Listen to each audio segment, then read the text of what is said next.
Hello everyone, myself Dr. Narendra Kumar Singh, Associate Professor, School of Pharmacy, Babu Banarsi Das University, Lucknow.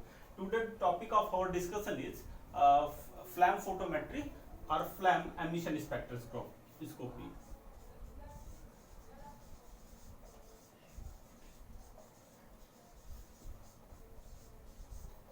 It is also known as flame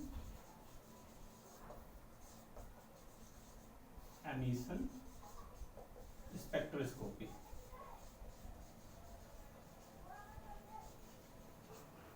So flame photometry or flame emission spectroscopy is nothing but it's a measurement of the intensity of a particular beam of light that is emitted by the sample when it is thermally excited.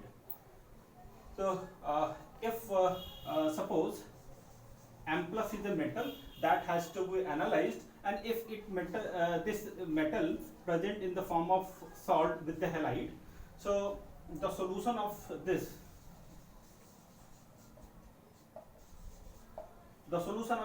metal halide introduced in the flame.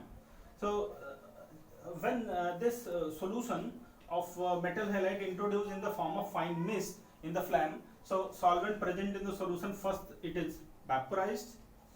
So this process is known as evaporation of solvent, and therefore metal halide obtained in the form of solid residue.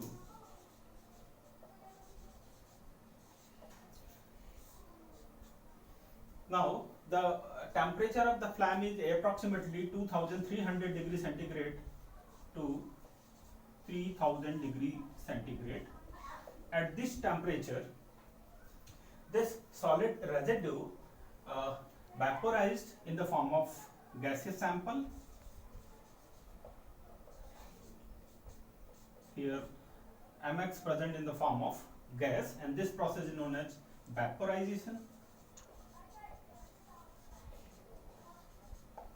Now at this temperature, the bonding present in the gaseous sample undergoes breakdown, and therefore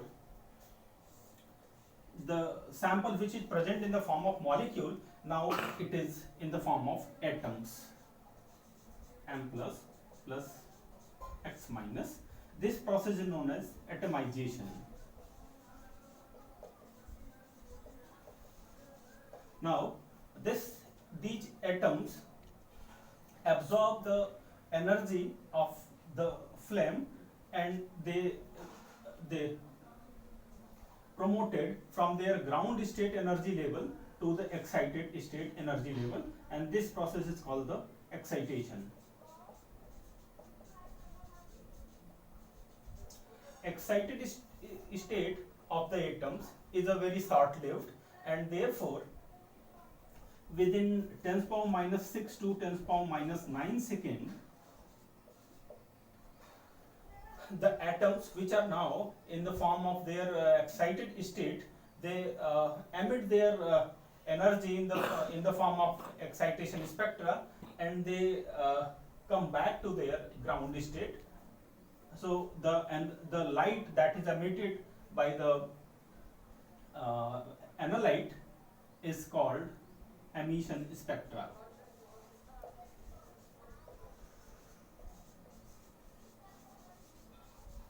So this emission spectra is measured by the instrument in flame photometry.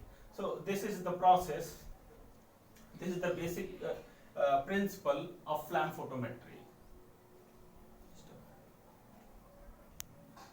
There are two different methods for thermal excitation.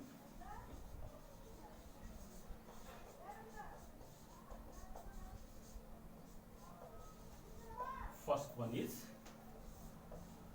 by introduction of the sample in the form of fine mist in flame, and second by introducing the sample in electric arc between two different electrodes. Though the sensitivity of the thermal excitation by flame is is not very high, but a number of sample can be excited by flame emission technique. The sensitivity of the flame photometry depend upon the ratio of the number of atoms that thermally excited and the number of atoms in their ground state. We know that this ratio can be calculated by formula N2 upon N1, that is equal to P2 upon P1,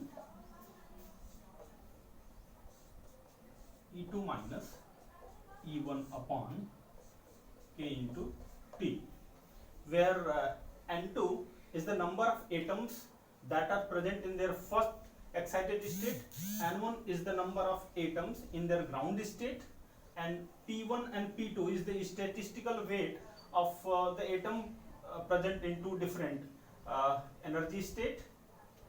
E2 is the energy of excited state, E1 is the energy of ground state, K is Boltzmann distribution constant, and T is temperature. So we can say that this ratio will be high when temperature will be more. So as the temperature increases, the sensitivity of this method increases, because more the number of atoms present in the ground excited state as compared to the ground state. So at low temperature, means at 2300 degrees centigrade temperature, only alkali and alkali earth metal thermally excited, but most metals like iron, copper, nickel, magnesium can be excited thermally at 3000 degrees centigrade temperature. So this temperature of the flame can be achieved by the combination of natural gas and air, or air and acetylene, whereas this temperature of the flame can be achieved by using oxygen and acetylene as a fuel gas, and nitrous oxide and acetylene as a fuel gas. So the sensitivity of the flame photometry depend upon the temperature. As the temperature increases, the sensitivity of determination also increases for a particular element. For two different elements, the sensitivity depend upon the delta E value. Delta E is the difference in the energy of excited state and ground state. Suppose it's a ground state energy and it's excited state energy.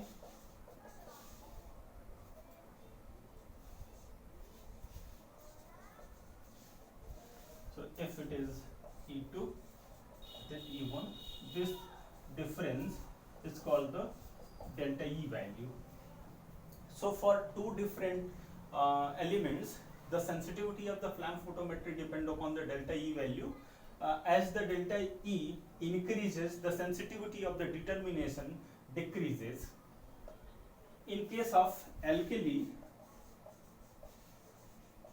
and alkaline earth metals, the value of delta E is less than, it is less than 3 electron volt, and this difference can be made up by using natural gas and acetylene or air acetylene mixture. But for the excitation of the other elements, we need a more energy that can be achieved by burning acetylene with nitrous oxide or acetylene with oxygen. So these alkali and alkali earth metals are easily vaporized by using natural gas and air, and therefore they can be easily determined with high accuracy and precision with the help of flame photometry. But for the determination of the other elements, for example zinc, magnesium, cobalt, nickel, iron, we have to use acetylene and nitrous oxide or acetylene and oxygen as a fuel gas. And in case of the determination of the alkali and alkali earth metal, simple filters can be used, because simple filter can isolate the principal line emitted by alkali and alkali earth metal, but it is failed to isolate the principal line emitted by other elements. So in that case, where determination of other elements at high temperature will be there, so in that case we have to use a monochromator which have the Prismark grating system to isolate the principal line with other undesired emission spectra. So the instrument used for the determination of alkali and alkali earth metals designed in order, which have simple filter monochromator which can isolate the principal line emitted by these metals, but it cannot isolate the lines that is developed by other metals. So the intensity of the excitation spectra is measured by simple barrier layer cell in case of alkali and alkali earth metal, but in case where zinc, magnesium, cobalt, nickel, iron or other element has to measure, we have to use the photomultiplier tube, because in this case the emission spectra, the intensity of emission spectra is very low, so we have to amplify the signal generated by the detector. So in that case we have to use a photomultiplier tube as a detector and Prismark grating system as a monochromator, but simple filter can be used for the isolation of lines developed by alkali and alkali earth metal. Now it's a schematic diagram of the instrumentation for flame photometer. In flame photometer, sample is used in the form of solution. This sample is aspirated when compressed air is supplied in this chamber. So due to the suction pressure, sample is aspirated in this chamber, and it is sprayed in the form of fine mist in this mixing chamber where fuel gas enter. So the sample mixed with the mist form of the sample mixed with the fuel, while the large droplets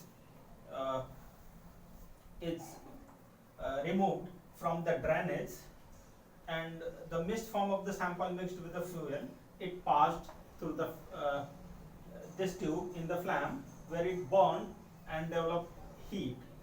So the sample which is burned in the flame emits some excitation emits some lights which is collected by this reflector, and it is focused through this lens to the monochromator. So the essential part of the monochromator is entrance slit. This is entrance slit. So the light that is emitted by the sample in the flame, it passed through this entrance slit, which is passed through the prism, and prism have the capacity to spread the light of different wavelength. So the light of desired wavelength pass through the exit slit, while undesired wavelength of light is prevented to pass through the exit slit. The light which is emitted is passed through the exit slit and it reaches to the detector. So detector generates some signals for this light, and signal sent to the recorder, which amplified the signal and record in the form of a graph. So simple monochromator can be used where the determination is made at low temperature for alkali and alkali earth metal. Simple glass filters are used in that case, but in case where we have to measure some other elements like zinc, magnesium, copper, iron, nickel, cobalt, etc., where the temperature of the flame is more than 3000 degrees centigrade, we have to use the monochromator or grating monochromator. And in case where alkali metals has to be measured in the sample, simple barrier layer cell or photo tubes are used as a detector. But in case where transition metal elements has to be determined in the sample, we have to use the photo multiplier tube, because the signal generated or the intensity of the emission spectra is very low. In that case, we have to use photo multiplier tube as a detector. So in case where the temperature of the flame, we have to achieve the temperature of 2300 degree centigrade. In that case, acetylene is used in combination with the compressed air as a fuel. But in case where high temperature, approximately 3000 or more temperature is required, in that case we have to use the mixture of nitrous oxide and acetylene, or oxygen and acetylene as a fuel gas. So now coming on interferences in flame photometry.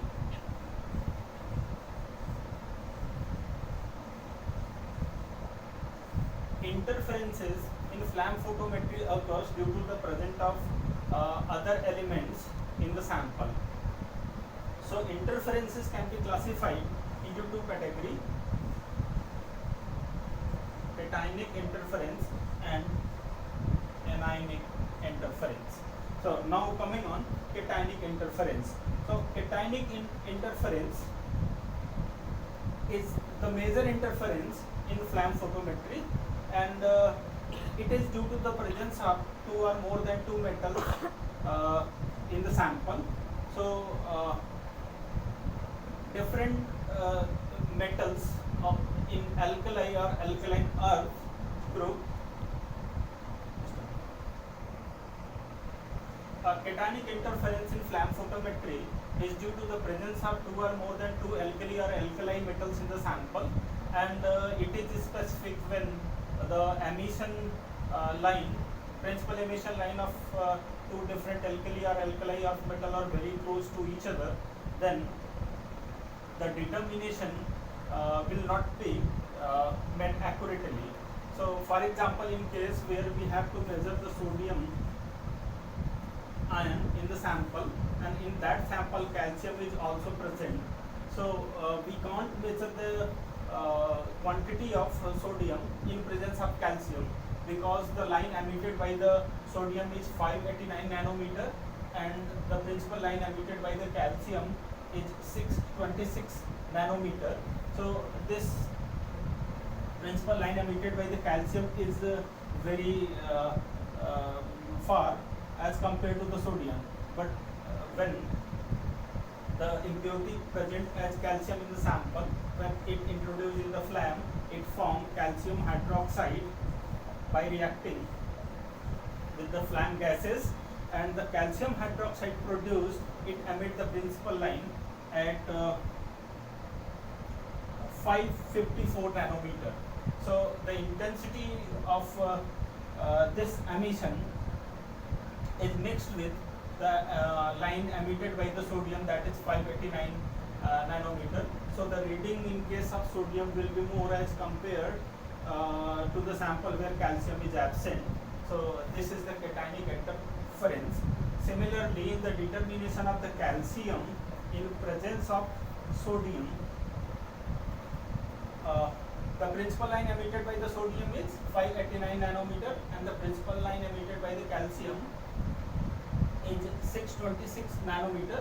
So these two lines are very close to each other. So we can't measure the exact quantity of calcium in presence of sodium. One another line emitted by the calcium with low intensity is the line that has the wavelength 423 nanometer.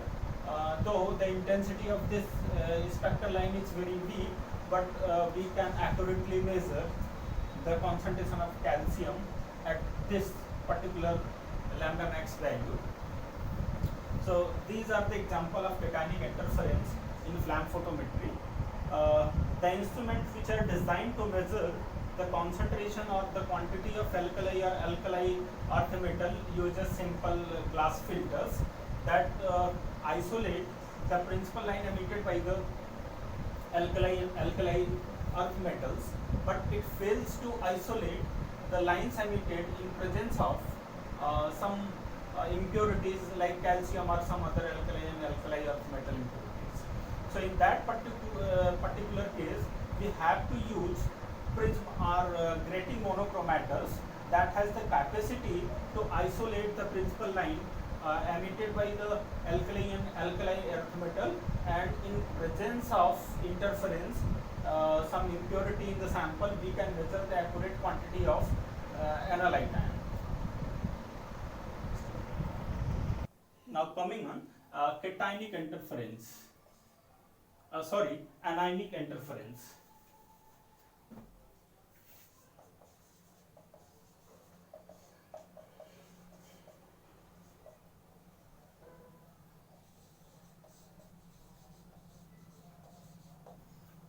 Generally, monovalent or divalent anions do not emit the spectral lines, but polyvalent anions have some interference in the determination of the anions. For example, chloride, it's a monovalent ion and it do not develop any interference in the determination of the other anions. But if phosphate and sulfate present in the sample, they develop some interference in the determination of the cations. For example, in case where we have to measure the concentration of the calcium in the sample, we have to measure the concentration of the calcium in the sample, and in that sample phosphate or sulfate ions are present. So these phosphate and sulfate ions form the less volatile calcium phosphate and calcium sulfate. So the volatility of the calcium phosphate and calcium sulfate is low, and therefore the number of the excited atoms in case of calcium phosphate and sulfate will be low, and the intensity of the emission will be low, and we can't measure the accurate quantity of the calcium in that case. So in order to remove the interference due to presence of the polyvalent anions, we have to use some relieving agents like lanthanum chloride.